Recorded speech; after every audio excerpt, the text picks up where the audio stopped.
Hello viewers, welcome to Shobas Kitchen. இன்னைக்கு Shobas Kitchenல குழம்பு பொடி எப்படி பண்றதுன்னு நம்ம பார்க்க போறோம். இதுக்கு வேணுங்கிற ingredients list ஒரு full list எடுத்து ஸ்கிரீன்ல உங்களுக்காக போட்டுருக்கேன். லிங்க் டிஸ்கிரிப்ஷன்லயும் full details கொடுத்திருக்கேன்.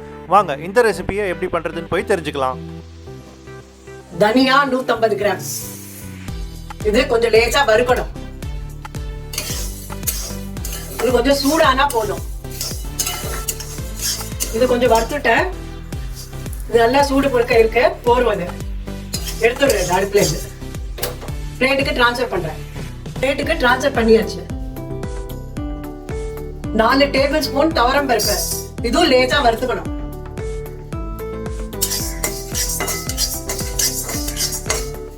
இது கொஞ்சம் சுடணும். இது வறுத்தாச்சு. இது அதே பிளேட்ல போட போறேன். தனியாவோட ஆட் பண்ணிக்கிறேன். கடலை பருப்பு 4 டேபிள் ஸ்பூன் இதுவும் கொஞ்சம் நல்லா சுடுற அளவுக்கு வறுத்துக்கணும். இது வறுத்தாச்சு. இப்ப இது எடுத்து அதோட ஆட் பண்ணிக்க போறேன்.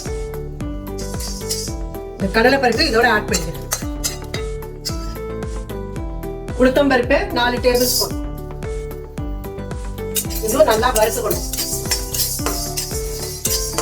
இதுவும் கொஞ்சம் கை பொறுக்கிற சூடு வறுத்தா போதும். இது வறுத்தாச்சு. இப்போ அதோட ஆட் பண்ணிக்க போறேன் தனியாவோட. இதுவும் உளுத்தம் பருப்பு இதோட ஆட் பண்ணிக்கிறேன். மிளகு 3 டேபிள் ஸ்பூன்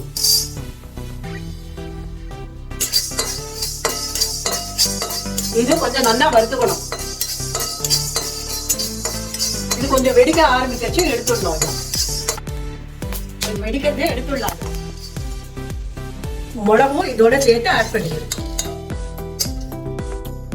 வெந்தயம் 4 டேபிள் ஸ்பூன்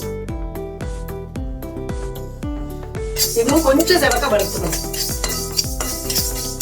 இது செவஞ்செடுத்து இதையும் தனியாவோட ஆட் பண்ணிக்க போறேன். வெந்தயத்தை இதோட ஆட் பண்ணிக்கிறேன். 2 மஞ்சள் இதை உடைச்சிட்டு இதையும் கொஞ்சம் வறுக்கிறேன். இது கொஞ்சம் வறுத்துண்டாச்சு. இதையும் தனியாவோட சேர்க்க போறேன். இத மஞ்சளை இதோட சேர்க்கிறேன். கொஞ்சோண்டு கருவேப்பிலை அதையும் வறுத்துக்க போறேன்.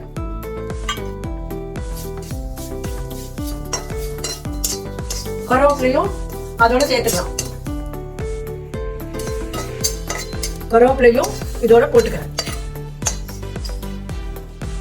மிளகா ஒரு 100 கிராம் போட்டுக்கிறேன். இதுவும் லேசா வறுத்துக்கணும்.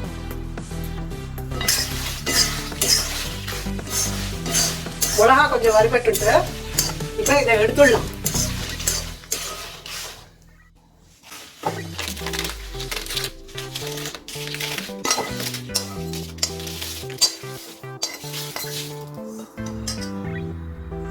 மிளகாவும் தனியாவோட சேர்த்தாச்சு. இது நல்லா ஆறின அப்புறம் மிக்சிலையும் அரைச்சிக்கலாம், மிஷின்லயும் போய் அரைச்சிக்கலாம். நான் மிஷின்ல தான் அரைக்க போறேன். இது ஒரு பாத்திரத்துல டிரான்ஸ்ஃபர் பண்ணிருக்கேன். இது மிஷின்ல அரைச்சுன்னு வர போறேன். இது அரைச்சாச்சு. இது கண்டெய்னருக்கு டிரான்ஸ்ஃபர் பண்ணிருக்கேன். நீங்க வீட்டுல பண்ணி பார்த்துட்டு எப்படி வந்திருக்குங்கிறத நீங்க கமெண்ட்ஸ்ல சொல்லுங்க. இந்த குழம்பு பொடி இப்போ ரெடி ஆயிடுத்து. இதை வீட்டில் நீங்களும் ட்ரை பண்ணிட்டு ஸ்டாக் பண்ணி வச்சுக்கோங்க. சமயத்தில் ரொம்ப யூஸ்ஃபுல்லாக இருக்கும். இந்த ரெசிபி உங்களுக்கு பிடிச்சிருந்ததுன்னா லைக் பண்ணுங்கள், ஃப்ரெண்ட்ஸ் அண்ட் ஃபேமிலியோட ஷேர் பண்ணுங்கள். ஷோபாஸ் கிச்சனை மறக்காமல் சப்ஸ்கிரைப் பண்ணுங்கள். பக்கத்தில் இருக்கிற பெல் ஐக்கானை ப்ரெஸ் பண்ணுங்கள். நான் உங்களை திரும்பவும் ஒரு புது ரெசிபியோட உங்களை சந்திக்கிறேன். இந்த வீடியோவை ஃபுல்லாக பார்த்ததுக்காக நன்றி.